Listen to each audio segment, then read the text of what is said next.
Hi అండి, welcome back to my channel Marthi talks and classes. అందరికీ నమస్కారం అండి.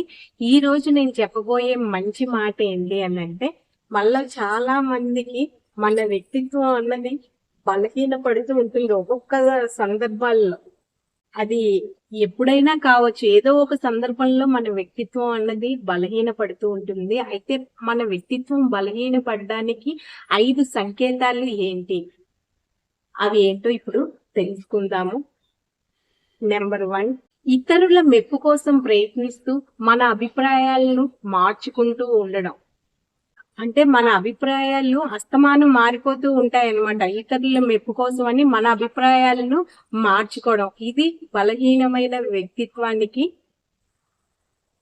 నెంబర్ 1 సంకేతం అన్నమాట. ఇంకోటి ఏంటి అంటే, ముఖ్యమైనది ఇతరులతో పోల్చుకోవడం అండి. అది ఎప్పుడూ చేయకండి. ఇతరులతో పోల్చుకోవడం మంచిది కాదు. ఇది కూడా బలహీనమైన వ్యక్తిత్వానికి ఒక సంకేతమే. మనకి ఏవైతే బాధ్యతలు ఉంటాయో వాటి నుంచి పారిపోతూ అందమైన జీవితం కోసం కలలు కనడం కూడా బలహీనమైన వ్యక్తిత్వానికి ఒక సంకేతమే. స్వీయ సందేహాలతోని ఆత్మన్యూన్యతకు లోను కావడం, అంటే మనకేంటో పిచ్చి పిచ్చి సందేహాలన్నీ వస్తూ ఉంటాయి. దానివల్ల ఇన్ఫీరియారిటీ కాంప్లెక్స్ వస్తుంది. ఆత్మన్యూన్యత, అమ్మో అమ్మో అమ్మో అనుకుని మనలో మనమే మన సందేహాలు ఇతరులతో కూడా ఒకసారి చెప్పుకోలేము. మనలో మనమే కుంగిపోతూ ఉంటాం అన్నమాట.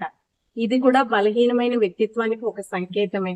ఇంకోటి ఏంటి అంటే, సౌకర్యవంతమైన పరిస్థితులకు అలవాటు పడి సవాళ్ళను స్వీకరించలేకపోవడం. ఇది కూడా బలహీనమైన వ్యక్తిత్వానికి ఒక సంకేతమే అన్నమాట. ఇవి మీ దరి చేరకుండా చూసుకోండి. ఒకవేళ మీకు ఇవి మీలో ఉన్నాయి అని మీకు తెలిస్తే మీరు దీని నుంచి బయటికి రావడానికి ప్రయత్నించండి. ఈ వీడియో కానీ మీకు నచ్చితే ప్లీజ్ లైక్ చేయండి, మా ఛానల్ సబ్స్క్రైబ్ చేసుకోండి. Okay, thank you.